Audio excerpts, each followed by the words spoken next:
Hello friends, welcome to my channel. तो चलिए देखते हैं यूपीएससी प्रीलिम 2024 के लिए डेली क्विज 20/2/2024। तो जो हमारे चैनल पर नया है, चैनल को सब्सक्राइब जरूर कर ले ताकि आपको नोटिफिकेशन जो है मिलता रहे। आइए देखते हैं आज का पहला क्वेश्चन। दिव्यांगजनों का अधिकार अधिनियम 2016 के संबंध में निम्नलिखित कथनों पर विचार कीजिए।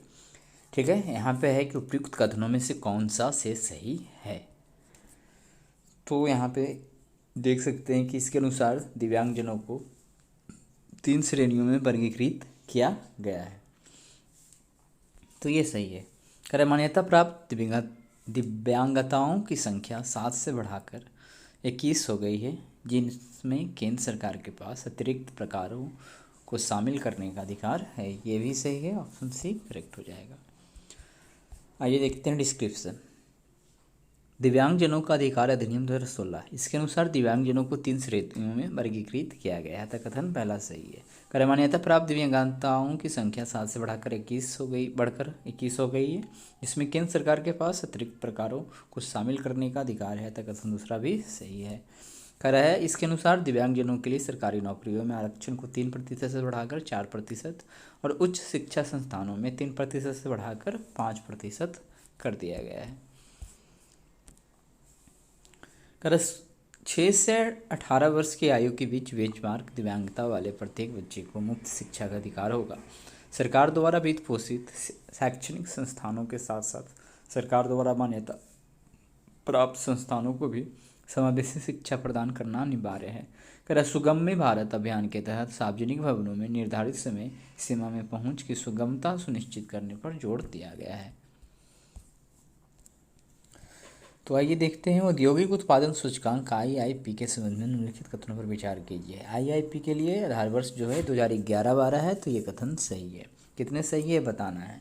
कर औद्योगिक उत्पादन सूचकांक के प्रमुख क्षेत्र के 8 उद्योगों में सबसे ज़्यादा भारांक रिफाइनरी का है और 8 उद्योग इसमें शामिल है, बट दूसरे नंबर पर उर्वरक नहीं है, अंतिम स्थान पर है। तो केवल एक सही होगा, ऑप्शन ए करेक्ट हो जाएगा। ठीक है,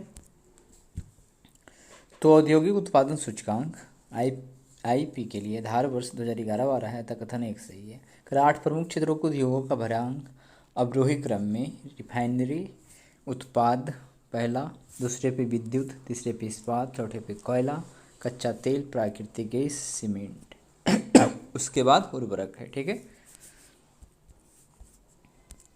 चलिए देखते हैं। भारत रत्न पुरस्कार के संबंध में निम्नलिखित कथनों पर विचार कीजिए। उपयुक्त में कितने कथन सही है ये बताना है। कह रहा है यह भारत का सर्वोच्च नागरिक पुरस्कार है, तो ये बात तो सही है।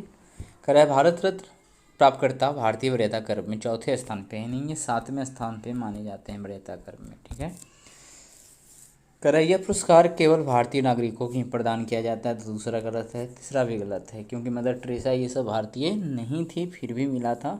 ठीक है, तो हो जाएगा केवल एक, ऑप्शन ए।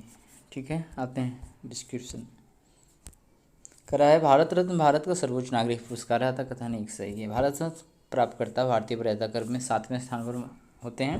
करा भारत रत्न प्राप्तकर्ता भारतीय नागरिक को यह आवश्यकता नहीं है। उदाहरण के लिए मदर टेरेसा एक सार्वभौमिक नागरिक थी और अब्दुल गफार खां तथा नेल्सन मंडेला जो अन्य देशों के नागरिक थे, सभी को भारत रत्न से सम्मानित किया गया था। तो 2 कथन गलत था। आइए देखते हैं यहाँ पे। निम्नलिखित टिप्पणियों पर विचार कीजिए। स्थान और राष्ट्र।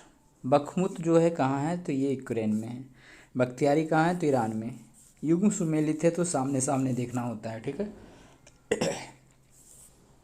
तो अंकारा सही है सिर्फ, तो केवल एक सही होगा, ऑप्शन एक करेक्ट। ठीक है, चलिए देखते हैं। बखमुत पूर्वी यूक्रेन का शहर है। बख्तियारी प्रांत जो है ईरान के प्रांतों में से एक है। तुर्की की महानगरीय राजधानी अंकारा यहाँ के मध्य अनातोलिया क्षेत्र में स्थित है। अतः युग्म 3 सही सुमेलित है। ठीक है, अतः विकल्प भी सही हो जाएगा, भी सही हो जाएगा। अच्छा सॉरी, ये नहीं ना, केवल 3। ठीक है, यहाँ पे इस तरह से है, बी सही हो जाएगा।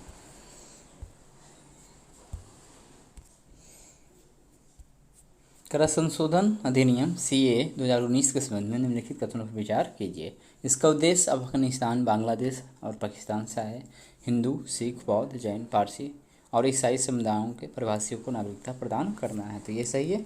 करैया 6 समुदायों के सदस्यों को विदेशी अधिनियम 1946 और पासपोर्ट अधिनियम 1920 के तहत किसी भी आपराधिक मामले से छूट प्रदान करता है, तो ये सही है। तो यहाँ पे कितना होगा, ऑप्शन सी, दोनों सही होगा।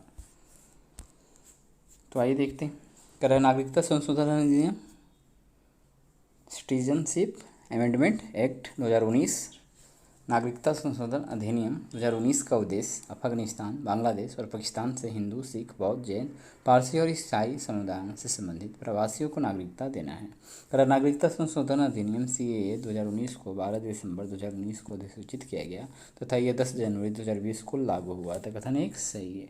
करैया 6 समुदायों के सदस्यों को विदेशी अधिनियम 1946 और पासपोर्ट अधिनियम 1920 के तहत किसी भी आपराधिक मामले से छूट प्रदान करता है, तो कथन दूसरा सही है। तो इस प्रकार से आज हमने